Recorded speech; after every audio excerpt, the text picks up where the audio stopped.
is recognized for 3 minutes. I thank the gentleman for yielding, and I too plan to vote to defeat the previous question so we can have some debate on some gun violence prevention legislation that is long overdue to be debated in this body. The gentleman mentioned that he's going to offer our amendment on the no-fly, no-buy legislation, a Republican bill authored by Republican Congressman Peter King from New York, and I think that's essential that we do that. I understand that we're also going to introduce an amendment on the background check legislation, which is also a bipartisan measure with overwhelming bipartisan support, 187 co-authors in this body. You've got to look at a lot of bills to find one that has that many co-authors, and bipartisan co-authors at that. And also a measure that has overwhelming support amongst the American people. Upwards of around 90% of Americans believe that we should do everything possible to make it more difficult for people who shouldn't have guns to be able to get guns. And that's what our bill does. That's what our effort does. It makes it more difficult for individuals who shouldn't have guns to get those guns. And I've said it before on this floor in an attempt to try and get a vote on this critically important legislation. If the Republicans don't like the way we're working, work with us.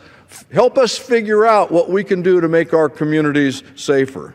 Do the Republican members, my friend on the other side of the aisle, do the Republican members really believe that it should be easy for criminals, the mentally ill, domestic abusers, or terrorists to get guns? I know their constituents don't think that they should be able to easily get guns. And the truth of the matter is, the background check legislation that we have makes it more difficult.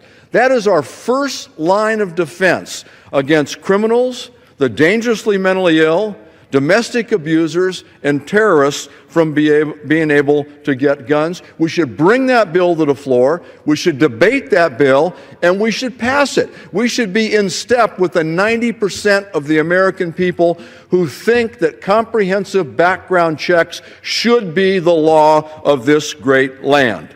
You know, I'm a gun owner. I believe strongly in the Second Amendment.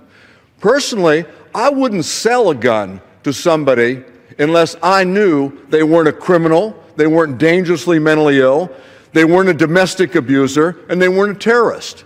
How do you find out? If you're selling your gun to somebody that you don't know, how do you know if they fall into one of these categories? That's why the background check is so critically important. The fact of the matter is, in the federal law already states...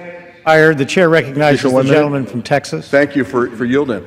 The fact of the matter is that 34 states do not go beyond what that federal floor is. They allow guns to be sold at gun shows, on newspaper ads, or online without the benefit of a background check. We should stop that. We should make sure that we do everything we can to ensure that criminals, the dangerously mentally ill, domestic abusers, and terrorists don't get guns. Right now, some 40% of the firearms sold in our country are sold without the benefit of a background check. How does that make our constituents safe? How does that make America more safe? It is shameful. We need to bring this bill to a vote. We need to pass a background check. We need to make sure that we know who it is that's buying guns. We do everything we can to keep guns out of the hands of people who should not have guns. Criminals, the dangerously mentally ill, domestic abusers, and terrorists.